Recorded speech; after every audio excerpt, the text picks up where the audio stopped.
So today we have a brother, Corey Smyth, who's going to come in and speak with you. I'm going to do a soft introduction of him after President Wilson speaks. As you well know, last week Bill Nunn passed, who's quite a consequential graduate of Morehouse College. I happened to be on a panel yesterday with a sister who's curator for the National Museum of African American History and Culture, and I was talking to her, and they actually have curated, interestingly enough, Radio Raheem's Boombox. So anybody who's seen Do the Right Thing knows how culturally consequential that was. But of course, Bill Nunn was a bigger man than just that boombox or just one single movie.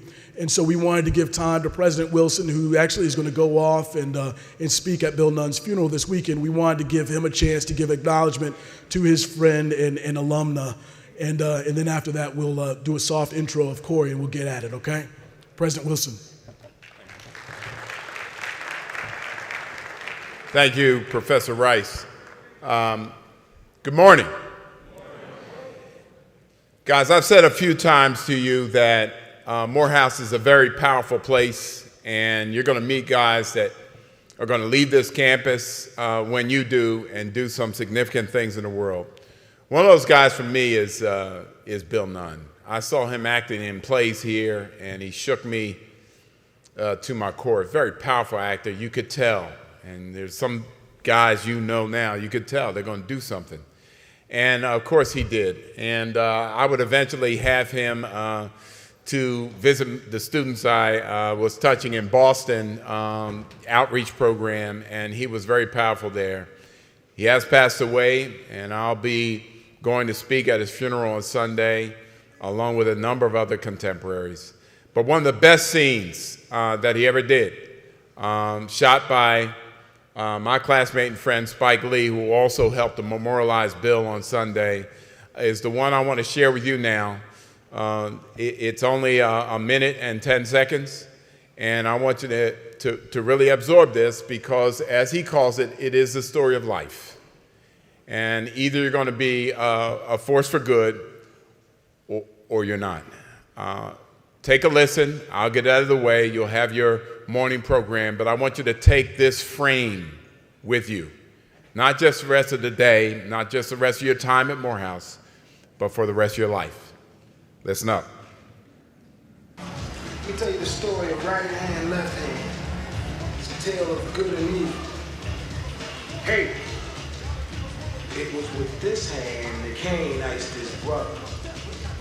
Love. These 5 fingers, they go straight to the soul of man. The right hand, the hand of love. The story of life is this. Static. One hand is always fighting the other hand. And the left hand is kicking much ass. I mean, it looks like the right hand love is finished. But hold on, stop the presses, the right hand's coming back. Yeah, he got the left hand on the ropes now, that's right. Yeah, oh, it's a devastating right hand. Hey, it's hurt. He's down. Oh, left hand, hey, KO by love. If I love you, I love you. But if I hate you, there it is, love and hate. I love you. Okay. Radio Raheem, check you later. Peace. Radio Raheem, check you later. Peace. All right? Be a force for love in this world. God bless you all.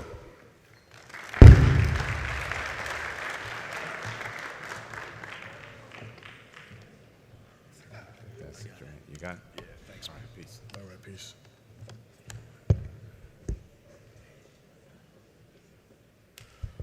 All right, good morning again, everybody. So I'm going to do a soft introduction. The gentleman who's coming up to stage right now will do a lot of talking about who and how he is. As you well know, what we're focusing on this semester is this ideal of Black Lives Matter in a whole bunch of different forms.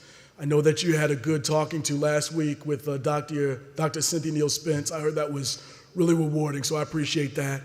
This brother who's coming to the stage now, Corey Smyth and I, began Morehouse together. And the interesting thing is we began together and he stopped out. And he'll talk about why he stopped out in a moment. But one of the things that we've been in conversation about for the last year and a half was why it is and how it is Morehouse is still a part of him.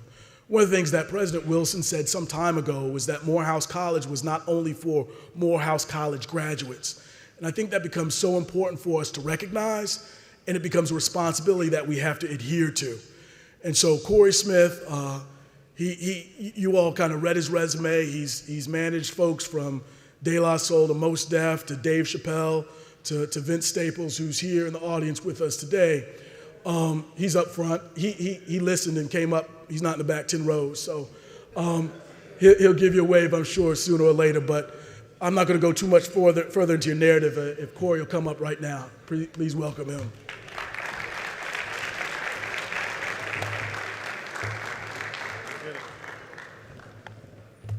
What's up, everybody? Once again, my name is Corey Smyth, and I'm not traditionally the type of person who finds himself speaking in front of large rooms, so bear with me. I'm usually a type of person that's pretty much behind the scenes. I am here today, best known as a manager, producer in the field of music, film, and television, but I was once just like you. I sat here in this chapel for Crown Forums just like you. I stayed in Graves Hall, room 315. I had many dreams and aspirations. So part of my time here, I'm going to explain to you how I went from a teenager with a dream to a man with a vision here today. I started my career in a very uncanny way. I had entered Morehouse in 1990. The school was a bit different, under a lot of construction. It was bleak, but we lived through it. Directly after my freshman year, one of my roommates, Hensley Jamont, and I both got gigs here at Morehouse dealing with the incoming freshman class. So I spent part of my summer on campus that year helping with the early college program. And one day when taking my class to lunch, I noticed there was a Confederate flag hanging from a steeple on the construction site, which was then called the New Dorm and today called Kilgore. I instinctively ran and climbed up the construction scale, climbed the pole, and took the flag down. I didn't put any thought into it, and it ended up causing some ramifications that sent me home that summer. Because of the latter part of that summer, being home in New York, I got an internship at Mercury Records under Bruce Carbone and Nicole Desane in the marketing department. And upon returning home that summer, this is what New York looked like to me.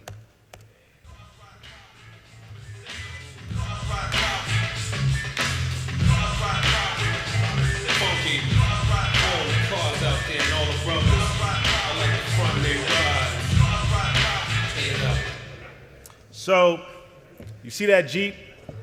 I wanted it. I spent my time trying to figure out how I could get a Jeep that summer. So, it came across to me that I had been collecting these baseball cards since I was a little kid. Some of them were pretty old, and I decided I would try my best to find a buyer for these cards to put a down payment on a Jeep. So, maybe they could be worth something. So I grabbed my cards with a friend of mine, and we went and searched for dealers. Now, the first person I took my cards to told me they were reprints and they weren't worth anything. He told me about $100 each. That wasn't going to give me a down payment on a Jeep, so I passed on it. Being a bit more persistent and not sure I really believed this guy, I went to another card shop, and an older gentleman took my cards immediately, placed them in new cases, then he began to open up a sales book and educated me on the cards I had in my possession. My prized possession was a 1952 Mickey Mantle rookie card. At that time, I knew very little about its value or that it was one of the most sought-after baseball cards, period. Once this guy told me what it was worth in mint condition, I knew I could get this Jeep. So I thought, let me do some additional research, which meant I went scrolling through the yellow pages. There was no internet. I found a buyer, and then that buyer bought my car for $20,000. So as you can imagine, after that summer, I was ready to come back to campus with my Jeep and get it on. But one of my best friends named Ian told me how cars depreciated their value once you took them off the lot. So I thought about it, and I didn't get that Jeep. Now, mind you, Ian happened to have a red Jeep just like I wanted, so it was kind of difficult to believe him, all right? So after heading back to school, I decided to put my money in the bank. And then I realized when we got back to Morehouse that summer, the music scene in Morehouse had started to take off. And I happened to know a few people from my internship, and a few friends had gotten record deals. And as luck would have it one day, my other freshman class roommate, Kamara Alfred, who happens to be sitting right here, met this guy named Dallas Austin. And Dallas Austin had started a record company called Rowdy Records. So then the bulb went off in my head. I'm going to start a management company. I'm going to take my money, I'm going to get incorporated, and I started this company called Blacksmith Management. And my plan was to shape and mold talent and market new groups in Atlanta. My first group I invested in was a new signee for Dallas Austin's label called Y'all So Stupid. Now you can only imagine my family's face when I tell them I started a management company with this $20,000 and I was about to invest in a group called Y'all So Stupid. There's a lot of long phone calls, and my family says, you sound like you're the stupid one putting your money into this. So I worked with Y'all So Stupid from 1991 to 1993. And it wasn't the success story I had hoped for, and I made many mistakes, but they made the biggest mistakes, which suggested that they really named themselves properly. So eventually, that $20,000 burned away. So I quickly had to make some tough decisions as I wasn't in the best financial situation, and I didn't want to go home and say I had failed. So I walked through Piedmont Park from Ponce de Leon and walked into a spot called Skate Escape. And I got a job selling skates to help me keep afloat while I figured out my next moves. It was a very humbling experience, but it was needed. So between skating daily, eating corn nuts because I was broke, I found some new talent in Atlanta. So in 1995, I went back to New York with my new talent, and I got a production deal at Tommy Boy Records. And I ended up managing my first big group, De La Soul. Not only were they my favorite rap group at the time, but they were exactly what I needed. Working with them placed me at the center of a creative and forward-thinking epicenter, which I live in and thrive into to this day. Our first project together was an album called Stakes is High.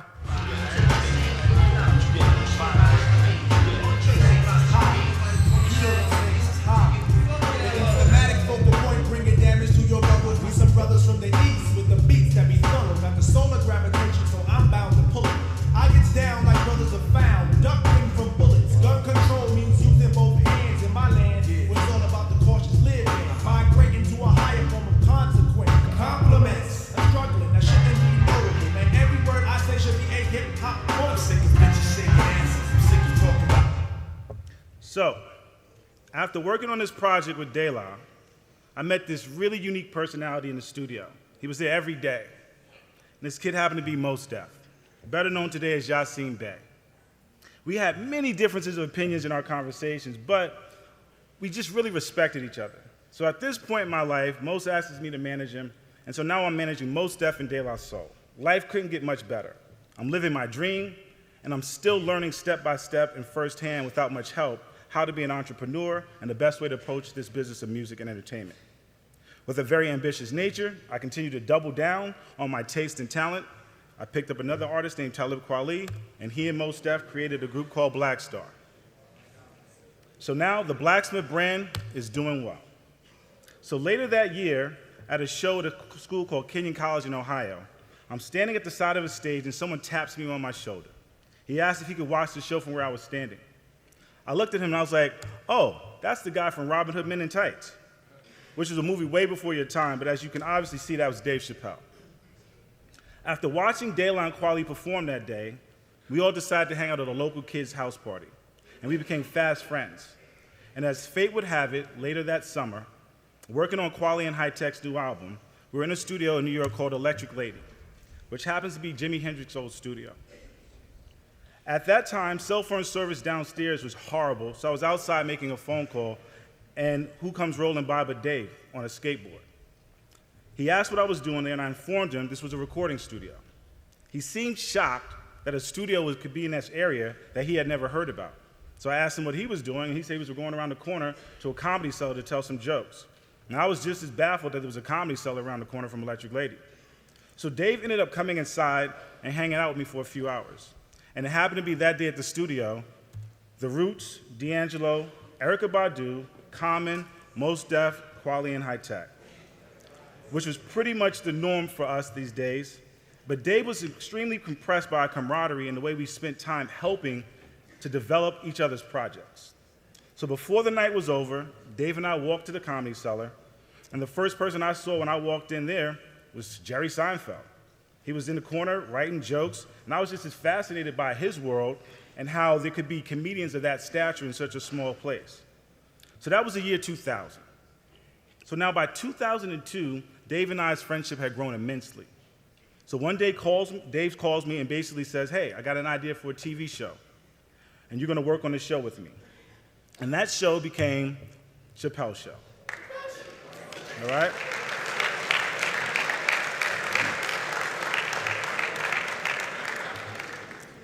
So I was responsible for booking all the music and talent for the show, and very eager and excited. I thought it would be easy. But the type of music guests the network was looking for wasn't an easy sell. Some of the names they were asking for just weren't interested in doing a first-time show. So Dave and I had a conversation about the struggle of booking talent for the show, and I didn't want to be the one to fail at a job I had been given the task to do, or be the one who couldn't deliver on an opportunity. So Dave asked me what I thought the issues were, and I quickly told him, you know, Christina Aguilera, Justin Timberlake, all these things that people are asking for, they just don't know who you are at this time. So he said, well, what about your crew? What about everyone we hung out with at Electric Ladies? So then, that was our defining moment in the way we produced and our producing process. Today, it would seem ridiculous that you wouldn't have these talents on your show. But before Chappelle's Show, most of these artists would never receive a late-night TV performance. And hip-hop in general, and still is looked upon by most corporations as a subculture and not popular culture. So season 1 and 2 were major successes, and my crew came with their A game. Mos Def performed on a pilot episode for us, and here's that. Pull up to get spot on low, shine brighter than all of the cats that got on glow. Lay in the cut like they not gon' know, cause if I gotta make a move though, they not gon' know. This door more private, this is not full show. Is Mos Def what you call real full show? Is they what you call gangster? Hell no. They get a little pinch and go snitch to the pole. They all talk fast, but they all think slow. I'm most definite, not think so. Fudge this city with the black ink flow. Now my crew ain't scared to let them things go. So stop with the nonsense, like he conscious. I'm just awake, dog. I'm doing great, dog. I don't play games, so I don't play a hate, y'all. Get it straight and get the fuck up on my face, dog. I'm like the second plane that made the towers face off. This shit to let you know it's really not a game, dog. Your grind and my grind ain't the same, dog. I'm the catalog, you the same song. So cool and old. It's real, right? So later that year in that season, we had performances by Erykah Badu, De La, Common, Kanye's first TV performance ever, Nas, Eminem, and so on. Chappelle's Show became a platform and outlet for my peers. So now in 2005, after we stopped doing the show, my phone rings again. Dave was like, yo, we're going to do a movie. It's going to be crazy. I need you to go get a copy of this film called Watch Stacks. Once you watch it, call me. So then I searched high and low for this film, and I finally found one store in New York that happened to have this film. And I kid you not, it happened to be a video store next door to Electric Lady on 8th Street. There was a VHS store called Kim's Video. They had two copies of it, two VHS tapes that consisted of one copy of the film. So I'll go all the way downtown, and if I haven't mentioned before I go to the stage, I'm from Harlem. So we went downtown, I picked up the tapes, I watched the film, and I hit Dave back, like I'm ready, let's do it. So after numerous phone calls, meetings to get the film funded and talent secured, it was time to shoot our film. We had to do it all in one day, and everything was lined up. So I assembled the troops. I got the Roots, Erykah Badu, Jill Scott, Common, Dead Prez, Kanye West, and Lauryn Hill. You can't tell me anything at this point. My crew's winning.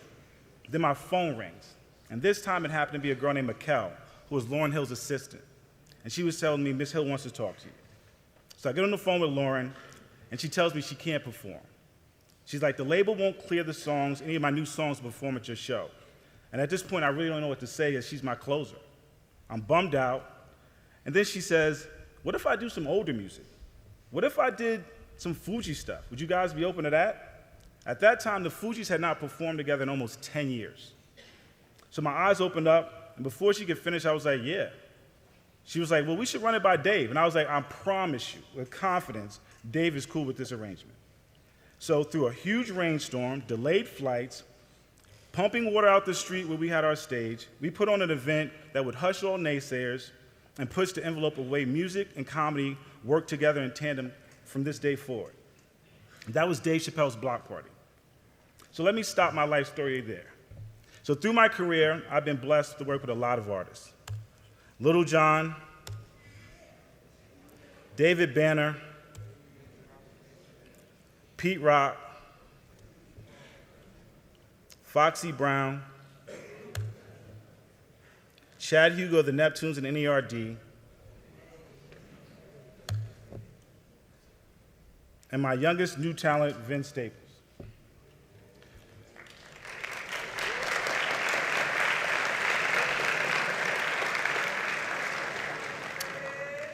But what brought me to this stage was yet another phone call.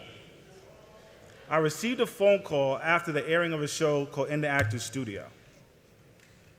Dr. David Rice called me to say hello, and we hadn't spoken in many years. But he went on to tell me how he had saw me in the audience of the show as Dave mentioned our work together. What is Block Party? Man, one of the first things I did when I made this big deal was I called my friend Corey over here. I met Corey in Ohio. He was working with De La Soul at the time.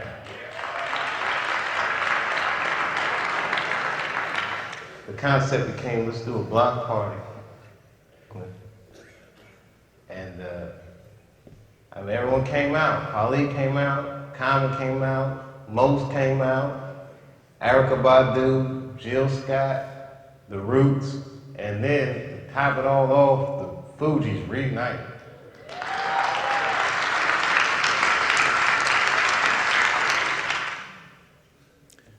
So he asked me to speak to you, and he asked me if I was interested in coming back to Morehouse to speak to you. And I immediately thought he must be mistaken. I attended Morehouse from 1990 to 1993. I hadn't finished, and I truly felt unqualified to speak to you guys because I didn't get my degree. And some may actually agree with that sentiment, that I shouldn't be the one here speaking to you, or some may think that's even a more reason why I should be here speaking to you. I thought hard on it, and I thought the latter made the most sense to me. I know there are many things we learn as we walk through these hallowed halls of Morehouse, and some of them have stuck with me throughout the years. What manner of man are you? Look to your left and look to your right, and one of these brothers will not be with you on your day of graduation, and I happen to be one of those brothers. Morehouse afforded me an opportunity that I will be forever grateful for, but it also made it hard for me to feel comfortable with the non-traditional path to success I chose to take. Did I still belong to this brotherhood that I once loved so dearly? So with that question, I ask you to remember each other as truly brothers. To have made it this far is a true life accomplishment.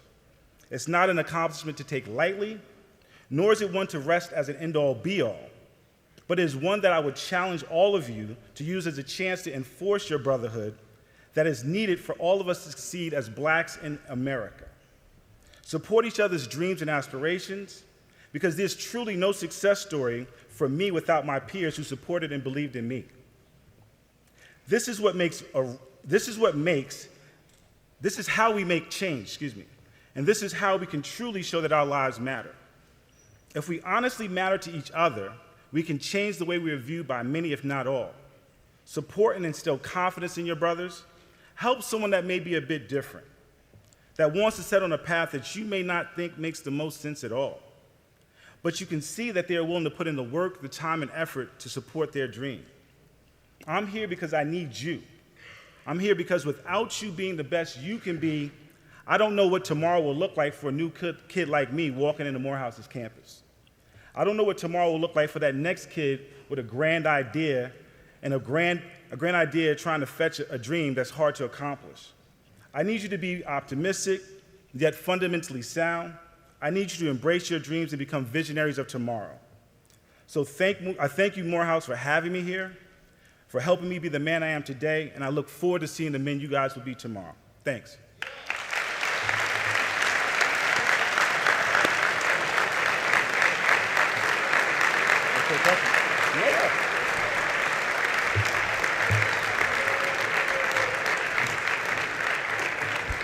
All right, fellas, so we're gonna give an opportunity. We don't have the microphones live right now, but we want to give you an opportunity to ask some questions. One of the things that I want to say that the Morehouse experience affords us really is a brotherhood. And so it's quite an amazing thing to be able to reach out to Corey after not having talked for a long time, go back and forth about why it is he should be here, and him saying, okay, I'm down. And not only that, and this might not seem like a big deal to y'all, but we have to pay folks to come. And I have to figure out all the angles to figure out how to pay them to come, how to fly them here, and all that good stuff. Corey would not return my phone calls to be paid, first of all. He wouldn't return my phone calls to be flown in. And so the thing that I think becomes so important, and not only that, but he said, I really want that money to go towards something important, like scholarships or somewhere else. And I think that's a testament of a man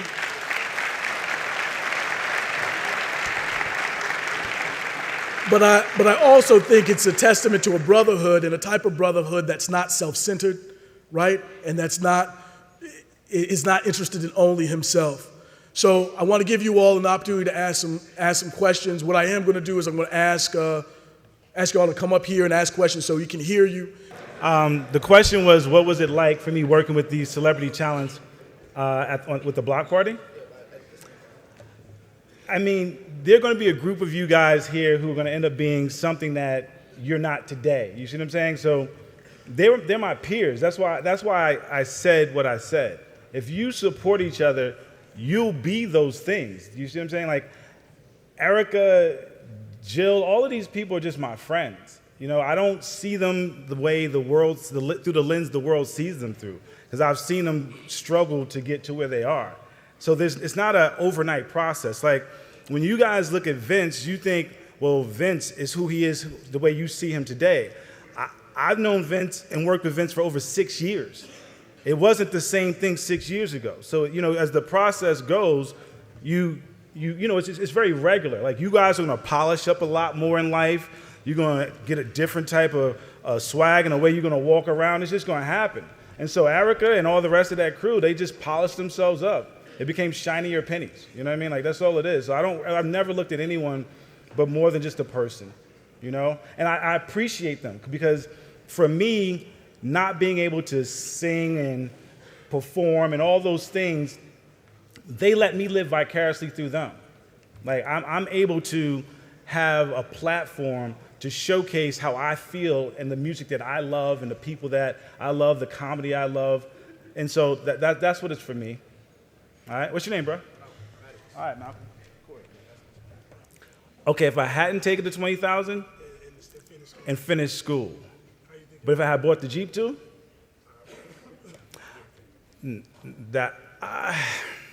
my mom wanted me to go into either education or go to Wall Street and get a job at like Smyth, Barney, or Dean Witter back then. Like that's what the thought process was.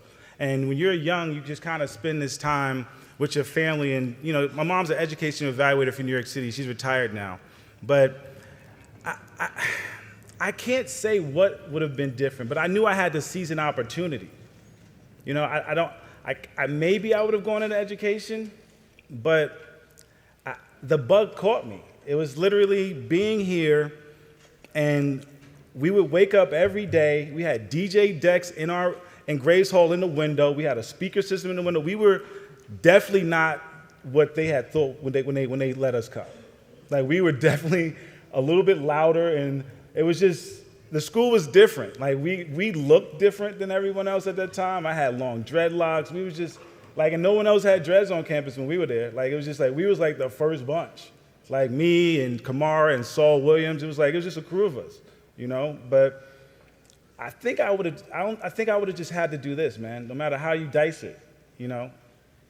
That's the best answer I could give you. I mean, that he said, thank you for supporting black culture and black people. And it's just innate, man. Like, I don't think I walk around saying I'm only going to do that or I'm going for a certain type of artist. It's just my taste. You know, this school helped form that taste, and it's just who I am. You know, so that's why I really do appreciate Morehouse in a huge way. What's up, bro? Well, one thing is, so he asked, how could you use your degree to break into the industry, correct? So one of my roommates was a guy named Hensley Jamont, and Hensley left, he graduated. So out of the three of us, Hensley was the one who finished, right? And he went and got an internship after college, and he was working with Bad Boy at one point in time, and he was working with, where's Hensley at? Yeah, he works with another film company, but at the end of the day, what you have to do is you gotta humble yourself. Because after college, you're going in the music industry, they don't care. You're gonna start at the bottom. You're gonna have that internship I had when I went home that summer, you know? But I would also say to anyone who's trying to get into the music business to think really hard about it. Because it's not the type of business that is forgiving, it's pretty slimy, and it's not really an honest business. People in the music business tend to cheat. Okay? I'm just being real. I'm not going to sit here and sugarcoat you because a lot of these kids are just trying to get over. So if you can come in and make a difference, and that's what I'm about, it's really a good thing to do. But it's hard work. It really is, because just because someone's talented doesn't mean they're going to be successful. Just because they can sing and rap well or dance well doesn't mean they're going to be successful. There's a lot of different components that comes to building a brand that you guys actually notice. All right? So he asked, what's the difference between working in music, film, and television? Only difference that I could tell you is that my music hustle taught me how to move at a faster pace. Film and television moves a lot slower. Film